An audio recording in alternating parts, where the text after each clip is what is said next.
Dr. Shakpar, good morning. I hope all is well, and I hope you're having a great morning there at the school, the Faculty of Medicine there at Yale University. Dr. Shakpar, I want to ask something, right?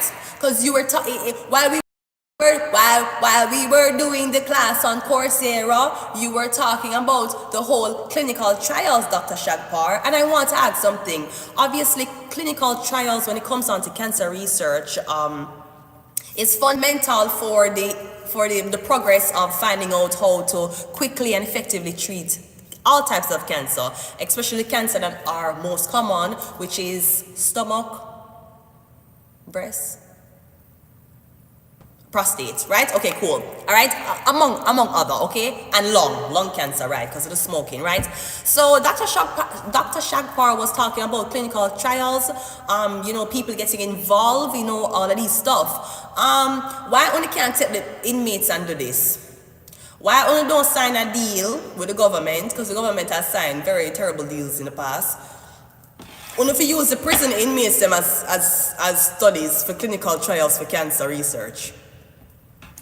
The men already know what it's like to get a flashlight up in their bum, so I'm sure getting prostate cancer checks for the men in prison, it will not be that bad.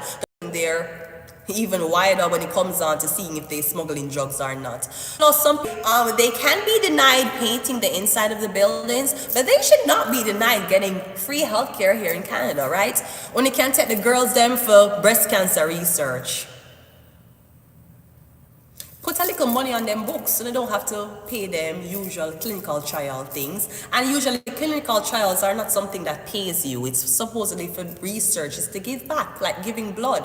But I was thinking about Dr. Shagpar last night, and I was thinking about when she was talking about clinical trials. And I was saying we need a group of people very diverse, different ethnicities, different backgrounds, and usually the place that you'll find us is prison.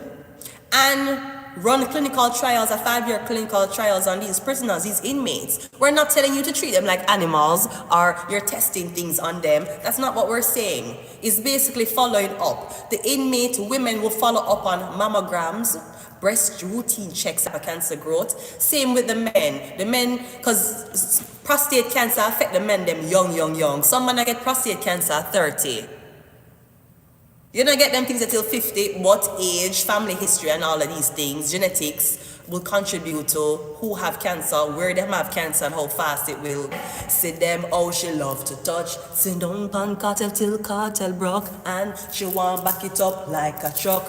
Him no want a missionary styling, no. See them bend over so, how your foot sexy pon him shoulder so. See them bend over so, how you in a menstrual, so see them do what you feel like, girl are your choice. Nobody can judge, see them for your likes. Don't make a girl shame you with her vice like so she had it. Okay, anyways, right? So this is what I'm saying. Anyway, let's go. So clinical trials for people, healthcare is a must, and even if we're not giving them basic healthcare, for the future of your grandmother, your mothers, and your fathers, I believe that that's a good population, that's a good sector to research cancer in. And again, we're not injecting them with anything. We're not putting anything on them skin and to burn up them skin. This is not no makeup, cosmetic line that we're trying to test out on inmates. No, we're basically screening them to see if them have cancer. And if they do, what cause it? Them have the strain, where them get it from? Let's go. We got that motherfucker who can the research on the LGBTQAI community, especially the gays and bisexuals, to just get screening. And we're talking about the older crowd, more so 40 and up, 50 and up, okay? So yeah, if not prisoners, then you can, these people. But everybody forgot, it's just that they need a big group of people in order to start a clinical research. And I'm talking about anywhere that does cancer research, okay? I just feel like these doctors like to use the word cancer so freely. Anything happen to you, oh, you might have cancer. Why I tell people that? Did you test for it? Did you get a biopsy did you go in for an incision and get a little sample of the biopsy to send back to the lab and test for know it cancerous? Why are you telling your clients them potentially have cancer? Them sick before them even go in to get tested? because them are stressed out. Them whole family, the friends and the congregation at church know that them have cancer even though you have not tested a cell yet. So I don't know. All right, let's go. Let's clarify. Let's clarify.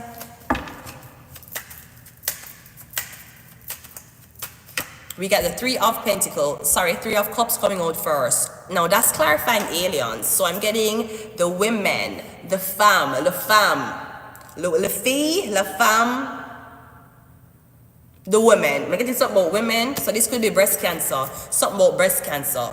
Aliens. It's not breast cancer, it could be cervical cancer, okay?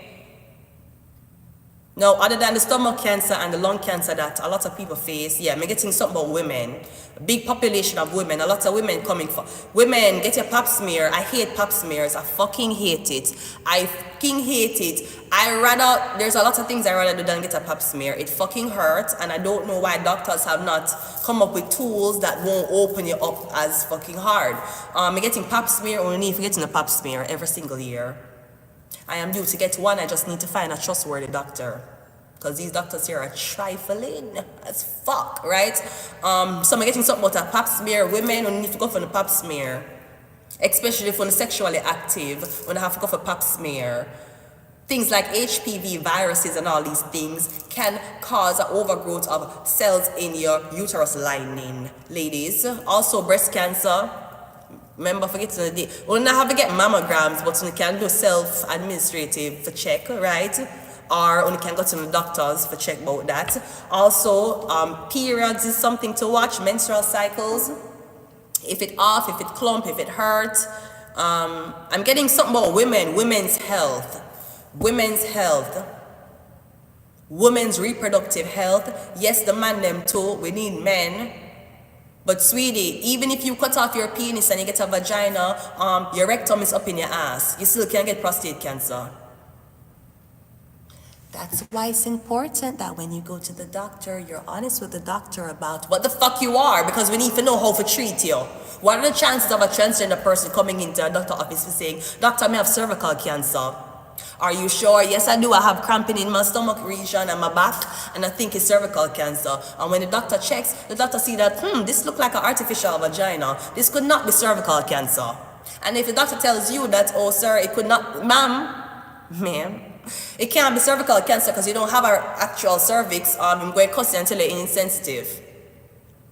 Even if you transition from a man to a woman and you put on woman's clothes and you fuck a girl or you fuck a man and you live your life as a girl, guess what, sweetie? You're still at risk for prostate cancer because the prostate is up in your ass, even if you cut off your dick. So these are the things that we cannot run away from when we talk about male and female things. Cancer research will tell you that too. Yes, you can identify as a he, she, it, they, them, Jacronium, or even Chip Skylar. You can identify as these people, but when it comes down to the medical room, we have to go by autonomy. This ain't about your fucking feelings. This is about how to treat you fast and how to make you better, so you can continue living your life as a man or woman, whatever you choose. But we can't say, okay, cancer research for all women and then transgender people show up. Sir. And even though men have a 1% chance of forming breast cancer, because some men will get symptoms of breast cancer too, right? Even though men have that, if we're doing a clinical research for women, we will want to study cervical cancer and breast cancer. You as a transgender person cannot be cussing Dr. Shakpar or any other doctors because you don't qualify to take part in this study. Sir, the cancer that will be affecting you, even though you're dressed as a woman, would be prostate cancer. That's up in your ass. So in the doctor's room, sometimes we don't even care if you have a penis or vagina, because it depends on where the prostate is. So that's what the fuck we're trying to say. We're not trying to say you don't look beautiful in that dress, sweetie. We're not trying to say that that lipstick shade does not match you, sweetie. We're trying to say that is more than feelings. Feelings are for the blood clot, Alta. You want somebody to care about your feelings? I'm a divorcee. I can tell you about caring about people's feelings. And the man we're bringing to the altar is supposed to care about your feelings. Nobody else. Nobody knows me like you. Nobody gonna know me like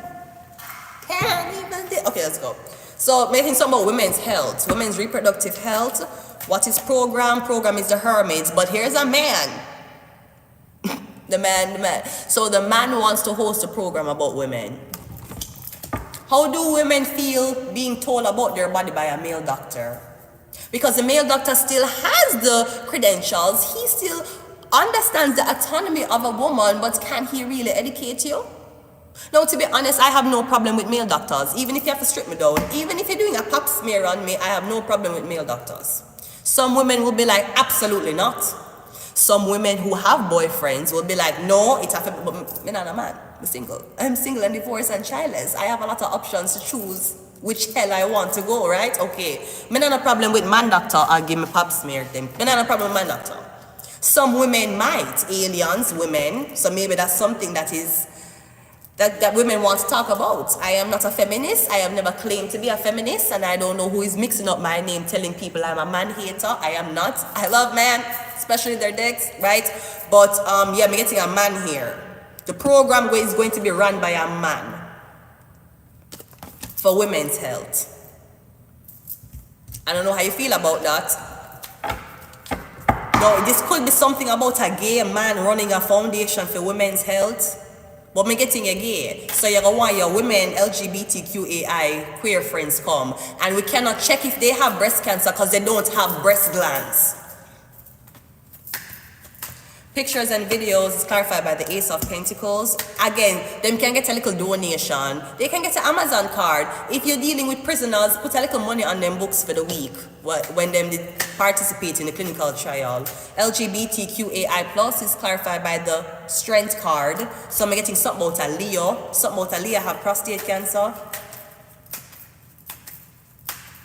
And I don't know if the doctor's supposed to especially with men, doctors suppose they can tell when a man is sexually active with another man. Like you can tell. Come visit me is clarified by the Queen of Pentacles. So I'm getting a girl here. The girl with the snake offering her something. We have an angel here. This could also be something about your mother, Leo. Your mother have cancer. I'm getting something about breast cancer in a Taurus, Virgo, Capricorn woman and prostate cancer. There's something about your urine, you can't hold your urine, or something about you're leaking. Or you're getting sick, high fever. Maybe sometime when your urine it have a very, very foul smell. You need to check the doctor about your uterus, your urine. And one thing, I know a lot of people will be like, I don't like to take medication. You see, certain things you have to take medication for. Certain things you have to take it for. If you have 1 and 2 pain, you know, like take medication, no worries. Jesus got nailed to a cross. He can take the pain. You can take it too. You see things like urinary tract bacterial infection that infiltrates the uterus, infiltrates little lining, little openings, the head of your penis, them little things there. You have to take, nobody talk about no blood clot home remedy. But you're going to grate a fucking onion and put on the head of your penis and hopefully it will burn away the, no. Damaging the penis? For what? You have to take antibiotics. And if it's urinary problem, you're gonna need clarithromycin. What the other one them name? A long time in a pharmacy. You might need clarithromycin, maybe doxycycline, maybe. Urine. That sound like A. Azithromycin? No, that sound like Uroxin, something for Uroxin, ROXIN, 400 milligram. What's that is called? Urox. I don't remember what the drug name. Urofloxacin. I think that's the drug name. Urofloxacin. You have to take medication. Me getting afraid for even going for your pap smear. You're afraid for going for your prostate exam. You're scared as shit. And I've been to some freaky doctors and never try to give me prostate exam. For fucking what? Why you want to push your hands up in my ass? For your pap smear. Anyways, the doctors in Jamaica know how to turn people into dogs, right? Because I see that they turned Pretty Don into a dog, in case you didn't know. Pretty Don mother told her to go to the doctor with her and told her that they need to do a checkup. Now, I don't know which doctor is doing a checkup on females in them anus, because the only thing you find in the anus is a fucking prostate gland. Otherwise, why would a doctor want to push two fingers with a glove on up in your anus? So pretty done mother, maybe because pretty done like women, and even though people will support you if you're gay, they must still humiliate you and do things to you. So pretty done mother carry her to the doctor, but the doctor push her figure up in a pretty done ass. And ever since that day, pretty done was an animal. I'm going to leave it here, Virgo. I have to go. No, Virgo, who are we doing? Libra, Virgo, I don't fucking know. All the fuck I know is something about cancer research and women's health, okay? So I'm getting, if you're going to the doctor as a female and he's asking you to take off your clothes, bend over so he can push it. Women don't bend over in doctors' rooms. Women lay on a bed and them open them legs and them put them legs upon the one thing, the other thing, and them open it. And one flashlight, one big light shine upon your vagina. That's how women spread out in a doctor's room. The only time a doctor for tell you to bend over is if them looking for something from a man. So I don't know, your doctor might think you're trans or your doctor is into men. Maybe your doctor was hoping to see a penis when you took your clothes off. I'm going to leave it here. Until next time, bye bye.